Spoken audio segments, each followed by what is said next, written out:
بسم اللہ الرحمن الرحیم۔ السلام علیکم ناظرین، اس وقت ملک کے معاشی حالات خطرناک حد تک خراب ہو چکے ہیں۔ پاکستان جو کچھ ہی عرصہ پہلے خطے کا سب سے اہم ترین پلیئر ہوا کرتا تھا، آج خطے میں اکیلا کھڑا ہے، کوئی ہم سے بات کرنے کو تیار نہیں ہے۔ نئی آنے والی حکومت کو دنیا کا کوئی بھی ملک سیریس لے ہی نہیں رہا۔ ایک تو وہ ہمارے معاشی حالات جانتے ہیں، دوسرا وہ ان کی نیچر سے بھی واقف ہیں کہ یہ تو ہیں ہی بھکاری، ان کے ساتھ بات کیا کرنی ہے، انہوں نے تو صرف بھیک مانگنی ہے۔ عمران خان اسٹریٹجک پلان لے کر آتا تھا، دو طرفہ تعاون پر بات کرتا تھا، اس کا پلان لے کر آتا تھا، خطے کی بات کرتا تھا، دنیا کے اہم فیصلے ڈسکس ہوتے تھے۔ انہوں نے کیا کرنا ہے ہمارے ساتھ بات کر کے یس سر کرنا ہے اور بھیک مانگنی ہے۔ اور پھر دنیا جانتی ہے کہ یہ لوگ کرپٹ ہیں، اور دنیا میں کرپٹ لوگوں سے نفرت کی جاتی ہے۔ کرپٹ لوگ گھروں سے نہیں نکل سکتے۔ یہ تو پاکستان ہے جہاں ان پر پھول بھی برسائے جاتے ہیں، کچھ لوگ ہیں، لیکن دنیا تو جانتی ہے کہ پاکستان میں اس وقت جو حکومت ہے، کابینہ کے 36 ارکان میں سے 24 ضمانت پر رہا ہیں، اور ملک کا جو وزیر اعظم ہے اور سب سے بڑے صوبے کا وزیر اعلیٰ شہباز شریف اور حمزہ شہباز، آج باپ بیٹے کی عدالت میں پیشی تھی، دونوں پیش نہیں ہوئے، اور دونوں کی ضمانتوں میں 4 جون تک کی توسیع ہو گئی ہے۔ یعنی ناظرین، کتنی مزہ کا خیز بات ہے، یعنی ہمارے ملک میں اور کوئی اس قابل ہے ہی نہیں جو وزیر اعظم کی کرسی پر بیٹھ سکے۔ ایک مجرم، اس کے ساتھ عدالت نے اتنی رعایت کی کہ اس کی ضمانت میں 4 جون تک کی توسیع ہو گئی ہے۔ یعنی کرنے والوں نے بھی کیا کیا ہے، ہمیں بھی شرما دیا ہے دنیا میں اور خود کو بھی۔ آپ کو پورے پاکستان میں اور کوئی نہیں ملا تھا؟ سب سے پہلے تو عمران خان کو ہی ہٹانا پاکستان کے ساتھ بہت بڑا ظلم، بہت بڑی زیادتی ہے۔ لیکن اگر ہٹا بھی دیا تو آپ کو اور کوئی نہیں ملا تھا۔ کل شہباز شریف کی تقریر سنی آپ نے، سامنے اس کے ٹیلی پرومپٹر پڑا تھا، 3 گھنٹے تک وہ تقریر میں رد و بدل کرتا رہا، اور پھر جس طرح سے اس نے ٹیلی پرومپٹر سے پڑھ کر تقریر سنائی، ایک سکول گوئنگ بچہ بھی اس سے اچھی تقریر پڑھ کر سنائے گا۔ یعنی جس شخص کو بولنا نہیں آتا اس کو آپ نے ملک کا وزیر اعظم بنا دیا۔ پہلے بڑا بھائی ہمیں دنیا میں شرماتا رہا پرچیاں پکڑ کر، اور اب یہ چھوٹا کاپی کیٹ آ گیا ہے۔ آپ ایک ایسے شخص کو نکال رہے تھے جو دنیا میں کسی بھی ملک میں گیا، آپ نے اس کی فین فالوئنگ دیکھی، وہاں کے صدور، ان کی بیگمات سب عمران خان کے فین نکلے۔ اور جب وہ کسی ٹی وی چینل پر بیٹھ کر بولتا ہے یا کسی بھی عالمی پلیٹ فارم پر کھڑا ہو کر تقریر کرتا ہے، دنیا اس کو سننا پسند کرتی ہے۔ ایک ایسا شخص جو آکسفورڈ سے پڑھ کر آیا ہوا ہے، اسے ہٹا کر آپ گلی محلے کی سیاست کرنے والے کو وزیر اعظم بنا دیتے ہیں، جو کبھی بھٹو کی کاپی کر رہا ہوتا ہے، کبھی عمران خان کی کاپی کر رہا ہوتا ہے، آج کل وہ شلوار قمیض اور ویسٹ کوٹ پہن کر تقاریر کرتا ہے۔ ہمیں تو یہ ساری کی ساری پارٹی ہی کاپی کیٹ لگتی ہے۔ عمران خان نے ایک بچے کو بلا کر آٹوگراف کیا دے دیا، مریم نواز بھی وہی سب کرنے لگی، حمزہ شہباز کو کوئی نہیں ملا تو اس نے وہ گولڈ مین کو بلا لیا، زبردستی اس کے کپڑوں پر آٹوگراف دے رہا ہے۔ اس سے پوچھ تو لو کہ وہ لینا بھی چاہتا ہے کہ نہیں۔ پھر آتے ہی انہوں نے کیا کیا، سب سے پہلے اپنی فائلیں غائب کرنا شروع کر دی، عیاشیاں شروع کر دیں۔ ایک طرف تقاریر ہو رہی ہیں کہ میں اپنے کپڑے بیچوں گا، اپنے کپڑے بیچ کر عوام کے مسائل حل کروں گا، اور دوسرے ہی دن وزیر اعظم ہاؤس کے سوئمنگ پول پر 7.5 کروڑ کی لاگت سے اس کی مرمت کرائی جاتی ہے تاکہ شہباز شریف اچھی طرح سے سوئمنگ کر سکیں۔ اور اب وزیر اعظم ہاؤس کی مرمت کرائی جا رہی ہے جس پر کروڑوں کا خرچہ آنا ہے۔ پھر ان کو جب لگا کہ عمران خان کی ڈیل ہو گئی ہے تو سب سے پہلا کام انہوں نے کیا کیا، نیب میں ترامیم، نیب کو کمزور کیا گیا، EVM مشینز کو ہٹایا گیا تاکہ اچھی طرح سے دھاندلی ہو سکے، وہی پرانا پاکستان ہو جہاں ہم ظلم کر سکیں، زیادتی کر سکیں، لوٹ سکیں، اس قوم کو بھی، اس عوام کو بھی، اس ملک کو بھی۔ اوورسیز پاکستانیوں سے ان کی ووٹنگ کا حق چھینا گیا کیونکہ ان کے سامنے جھوٹ نہیں بولا جا سکتا، کیونکہ ان کو بے وقوف نہیں بنایا جا سکتا۔ یعنی دنیا بہتری کی طرف جا رہی ہے، اور ہم 3.5 سالوں میں جن بہتریوں کی طرف گئے ہیں ان کو ریورس گیئر لگ گیا ہے، ہم واپس اس گند میں جا رہے ہیں۔ یعنی EVM مشینز پر ووٹنگ نہ کرانے کی کوئی نہ کوئی وجہ تو ہوگی، اور ہمارے بڑے وہ کیا کہتے ہیں، ٹھیک ہے ایک بات ان کی مانیں گے، الیکشن کمشنر کو ہٹا دیں گے، 2 باتیں آپ کی مان لیں گے، EVM مشینز کو ہٹا دیں گے، اوورسیز پاکستانیوں کے ووٹ کو ہٹا دیں گے۔ آپ نے یہ بیلنس کیوں کرنا ہے؟ آپ حق اور سچ کے ساتھ کیوں نہیں کھڑے ہوتے؟ ایک شخص مقدمہ کرتا ہے کہ میرے گھر میں چوری ہوئی ہے، عدالت چور کو سزا دیتی ہے یا یہ کہتی ہے کہ نہیں بیلنس کرنا ہے، ایک سزا چور کو دیں گے اور ایک اس شخص کو بھی دیں گے جس کے گھر میں چوری ہوئی ہے تاکہ بیلنس ہو سکے۔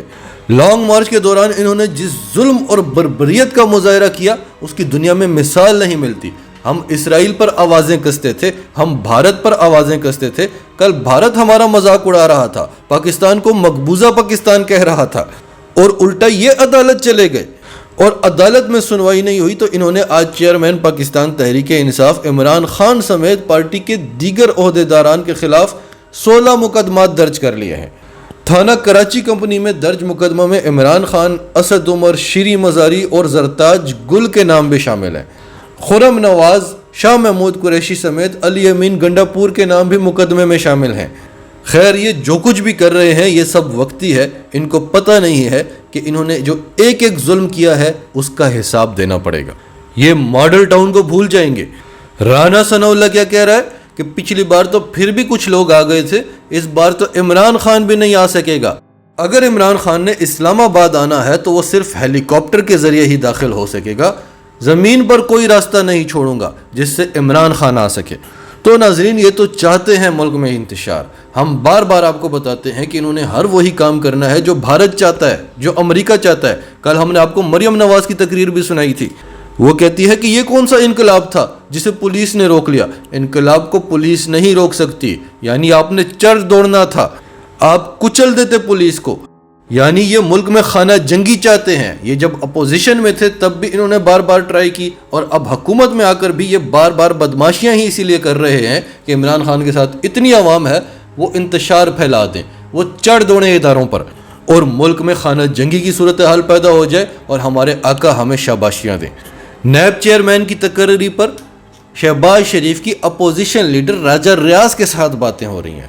وہ راجہ ریاض جو ساری رات شہباز شریف کے پاؤں دباتا ہے، یعنی خود ہی حکومت بھی بنا لی اور اپنے ہی لوٹوں کو اکٹھا کر کے ان کو اپوزیشن میں بٹھا دیا، اور جو سب سے بڑا لوٹا تھا اسے اپوزیشن لیڈر بنا دیا۔ آپ نے کبھی دیکھا ہے زندگی میں کہ وزیر اعظم تقریر کر رہا ہے اور اپوزیشن لیڈر ڈیسک بجا رہا ہے؟ حکومت بھی اپنی، اپوزیشن بھی اپنی۔ یہ کون سا نظام چل رہا ہے پاکستان میں؟ وزیر خزانہ کی سن لیں۔ مفتیٰ اسماعیل سے پوچھا گیا کہ 1 جون سے پیٹرول کی قیمت مزید بڑھے گی یا نہیں بڑھے گی؟ وہ کہتے ہیں مجھے نہیں پتا، ابھی کچھ بھی نہیں کہہ سکتا۔ بجلی کی قیمت بڑھے گی یا نہیں؟ ابھی تک میرے پاس کوئی سمری نہیں آئی، جب آئے گی تب بتائیں گے، تب سوچیں گے۔ یعنی وزیر خزانہ کو پتہ نہیں ہے کہ پیٹرول کی قیمتیں اور بڑھیں گی یا نہیں بڑھیں گی۔ یعنی مذاق ہو رہا ہے اس ملک کے ساتھ۔ آخری مذاق بھی آپ کو بتاتے ہیں، پھر اصل خبر پر آتے ہیں۔ آج بھاولپور میں نون لیگ کا جلسہ ہو رہا ہے، اور سرکاری ملازمین کو آج بھاولپور میں ہونے والے جلسے میں شرکت کا حکم دیا گیا ہے، کیونکہ فتح جنگ میں بہت مذاق بنا تھا، لوگ تھے ہی نہیں، کرسیاں ہی کرسیاں تھیں۔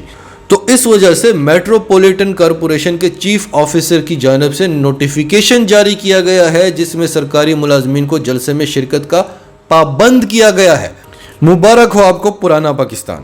اب ملک میں کچھ تجزیہ نگار کہہ رہے ہیں کہ عمران خان کے ساتھ گیم ہوئی ہے، عمران خان کے ساتھ ہاتھ ہوا ہے۔ کچھ تجزیہ نگار کہہ رہے ہیں کہ شہباز شریف کے ساتھ گیم ہوئی ہے، امپورٹڈ کے ساتھ ہاتھ ہوا ہے۔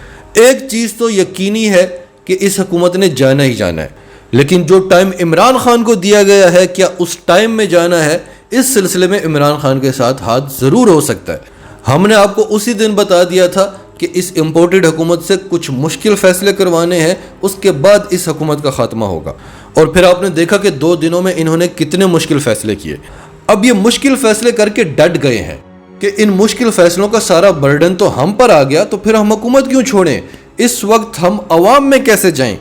اب ہم نے مشکل فیصلے کر ہی لیے ہیں تو اب ہم حکومت کریں گے، اور عوام میں اس وقت جائیں گے جب عوام یہ سب کچھ بھول چکی ہوگی۔ تو عمران خان نے آج پشاور میں پھر سے پریس کانفرنس کی۔ عمران خان نے کہا کہ میں اپنی جان قربان کر دوں گا، لیکن ان چوروں کو قبول نہیں کروں گا۔ ضمانت پر رہا باپ بیٹے سمجھتے ہیں کہ ان کو قبول کر لیا جائے گا، میں اپنی جان دے دوں گا لیکن ان کو قبول نہیں کروں گا۔ عمران خان نے کہا کہ حکومت کو 6 دن کا ٹائم دیا تھا، اب کی بار تیاری کر کے آئیں گے۔ انہوں نے الٹا ہم پر مقدمے بنا دیے ہیں۔ ان چوروں کا یہی کام ہے، اس مافیا کا کام ایسا ہے، یا بلیک میل کرتے ہیں یا خریدتے ہیں۔ ابھی سے اپنے اپنے حلقوں میں جائیں اور تیاری کریں۔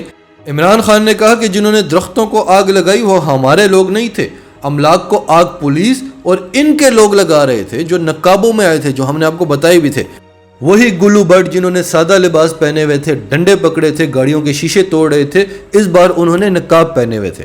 تو عمران خان نے کہا کہ یہ سب کچھ پولیس اور ان کے لوگ کر رہے تھے، میں نے تو احتجاج میں فیملیز کو بھی بلایا تھا۔ اگر ہمارا انتشار کا کوئی ارادہ ہوتا تو کیا میں خواتین اور بچوں کو بلاتا؟ کل ہم نے آپ کو بتایا تھا کہ ڈی سی لاہور نے سپریم کورٹ سے غیر مشروط معافی مانگی اور عدالت نے وہ معافی منظور کر لی ہے، لیکن عمران خان نے آج کہا کہ میں سی سی پی او لاہور اور ڈی جی آپریشنز کے خلاف عدالت جاؤں گا، مقدمہ درج کراؤں گا، ڈی آئی جی آپریشنز کے خلاف بھی درخواست دیں گے، آئی جی اسلام آباد کو سزا ہونے والی تھی، اسلام آباد میں لے آئے۔ جن حکام نے بھی یہ سب کچھ کیا ہے ان کے خلاف ہم مقدمے درج کرائیں گے، ان سب کے چہرے سوشل میڈیا پر ڈالیں گے۔